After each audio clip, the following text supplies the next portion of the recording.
Hey guys, welcome to Dr. G Medical Examiner. It's a bright, sunny morning when Joseph Cleary arrives at a condominium construction site in Winter Park, Florida. He's a day laborer, hadn't been on this construction site before.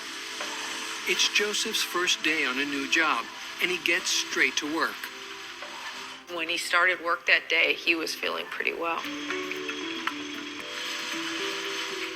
But as the afternoon wears on, he begins to feel unusually ill. He complains of not feeling well, but he says he's dizzy. His coworker notices that he looks alarmingly pale and tries to convince him to take a short break. Joseph insists that he's fine and keeps on working. But just a few minutes later, he drops to the ground. Continuing her external examination of Joseph's body, Dr. G turns her attention to his head. But she doesn't see anything unusual until she checks his eyes. He's a little jaundiced in the sclera. The white of his eyes had turned slightly yellow. And what she finds is unlike anything she's ever seen before. Whoa. That's back to psoriasis. He has an extreme case of psoriasis, the worst I've ever seen. This rash was over much of his body. It was over his chest, it was over his back, it was over his arms. Psoriasis is a chronic, recurring condition that causes skin cells to reproduce excessively. You get this kind of raised red area, and part of it's scaly, these piled up scaly skin cells. The cause of the disease is not fully understood, and to date, there is no effective cure. It's very, very difficult to treat and to get rid of. Just to be safe, I'll say this each time in Dr. G Medical Examiner. It's not actually autopsies, it's acting, and the names of the people are actually changed. And for people that don't know, Dr. G Medical Examiner is usually censored except for if they're showing you a picture of something like sclerosis. If you didn't know, Dr. G Medical Examiner is usually censored unless they're showing you a picture of something like cirrhosis of the liver. And it doesn't take long to confirm that Joseph's lungs are not at all healthy. His lungs are heavy, they are congested. And here she makes another disturbing discovery. He certainly had some edema fluid. Edema, or fluid buildup in the lungs. Her next stop is the heart. She discovers another anomaly. His heart is mildly enlarged for somebody his size.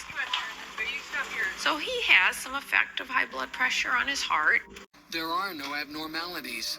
His coronaries are fine, the heart muscle looks fine, just enlarged. In fact, Joseph's heart is in surprisingly good condition.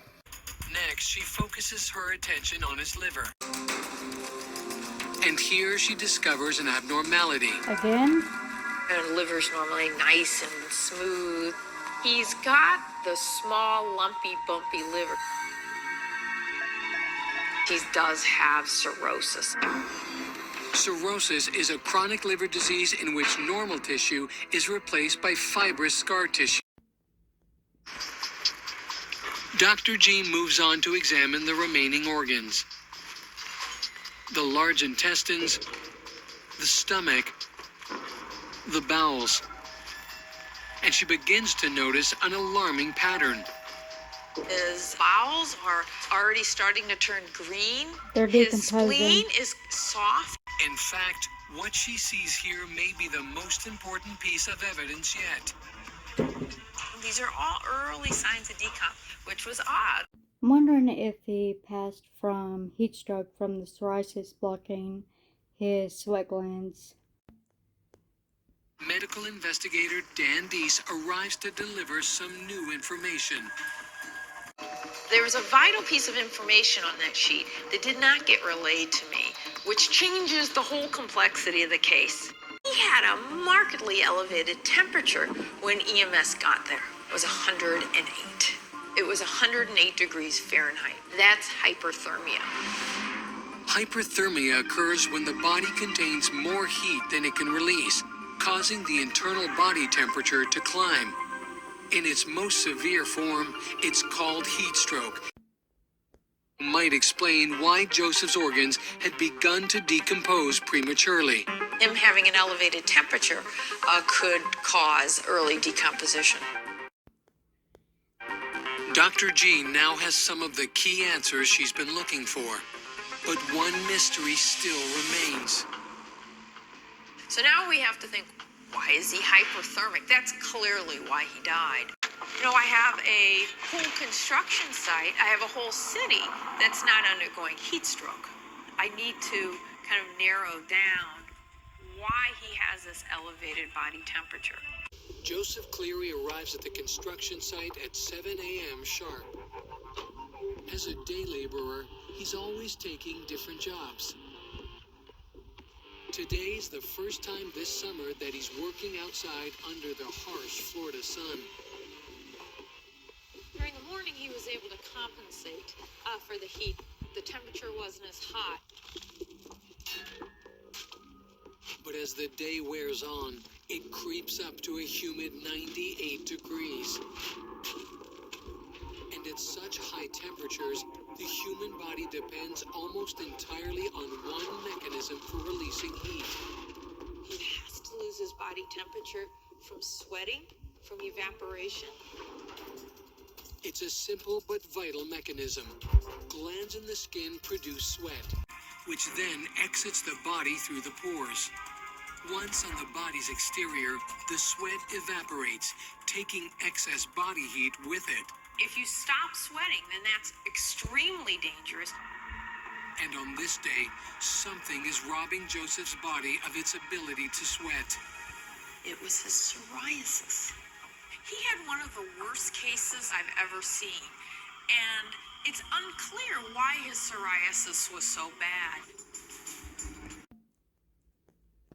The psoriasis is blocking Joseph's sweat pores. He has lost his ability to sweat like the rest of us. Heat has difficulty escaping, and suddenly Joseph can't cool down. His body core temperature started to go up. His heart's trying to beat faster. As Joseph's temperature rises, his blood vessels dilate in an attempt to cool him down. This causes his blood pressure to fall, preventing oxygen-rich blood from reaching his vital organs. The extreme heat also causes the proteins in Joseph's body to break down, and cells throughout his body stop functioning properly. He starts feeling dizzy, and he collapses relatively fast. Thank you for watching. Make sure to like, comment, and subscribe. Hit the notification bell to know when I post a video. And I'll see you next time.